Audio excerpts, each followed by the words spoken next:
Alors le chocolat de poche est né à Pâques 2019, d'une idée toute simple. Je cherchais à cacher ma réserve personnelle de tablettes de chocolat pour pas que mes proches picorent dedans. Et je me suis aperçu que le meuble bibliothèque était sans doute une des cachettes les meilleures de la maison. Et j'ai fini par habiller mes tablettes de chocolat en forme de livre pour que l'illusion soit presque parfaite. Alors le chocolat de poche, son slogan, il se dévore comme un livre. Ce sont des tablettes en forme de livre qu'on peut retrouver en librairie, au milieu de livres papier, en épicerie fine et également en boutique déco, puisque les tablettes se cachent au milieu des livres papier, sans en fait trahir l'esprit du monde du livre. Le chocolat de poche, c'est une véritable chocolaterie artisanale qui ajoute un supplément d'âme aux tablettes de chocolat traditionnelles. C'est une couverture illustrée et un texte qui est caché à l'intérieur même de l'emballage.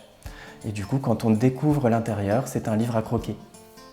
Alors sur les tablettes, on retrouve toutes sortes d'artistes, à la fois des maîtres en peinture, mais également des artistes contemporains qui peuvent être aquarellistes, collagistes. Vous avez dans les toiles de maître Gauguin, Monet, le douanier Rousseau, et puis dans les artistes d'aujourd'hui, vous avez Fabienne Delacroix et puis également Roger et Vincent Baubenec. La tablette cache à l'intérieur un texte qui est imprimé. Le texte est en correspondance avec le titre et la couverture. On va retrouver des auteurs des grands classiques, mais aussi des conteurs, des écrivains contemporains. Vous avez des textes philo avec Nietzsche, du théâtre avec Molière, mais aussi des poètes avec Baudelaire par exemple. Alors au niveau du chocolat, les tablettes sont vraiment des tablettes de dégustation.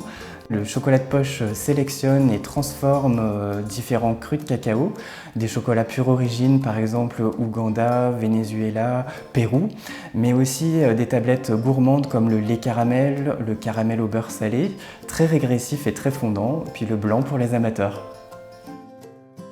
Alors le rythme de création est intense, vous avez au minimum 2 nouveautés par mois et quelques excursions au fil des saisons qui donnent à peu près une quarantaine de volumes par an. Il n'y a pas de sous-traitance, le chocolat de poche maîtrise la fabrication, de la sélection du cacao à la transformation jusqu'à l'emballage, ce qui permet de faire des petites séries et également des séries plus sophistiquées comme le noir citron ou le blanc citron. Chacun peut s'approprier le livre chocolat et le personnaliser. À partir de 25 unités, vous pouvez illustrer la couverture avec une image, une peinture, une photo de votre choix, ajouter un titre et un texte à l'intérieur. Le public se déplace de plus en plus pour le livre chocolat qui est innovant, qui est drôle et qui est en même temps facile à offrir. On le retrouve dans une centaine de points de vente en France et c'est le petit plus à croquer, à offrir avec un livre, que ce soit en format poche ou un très beau livre de collection.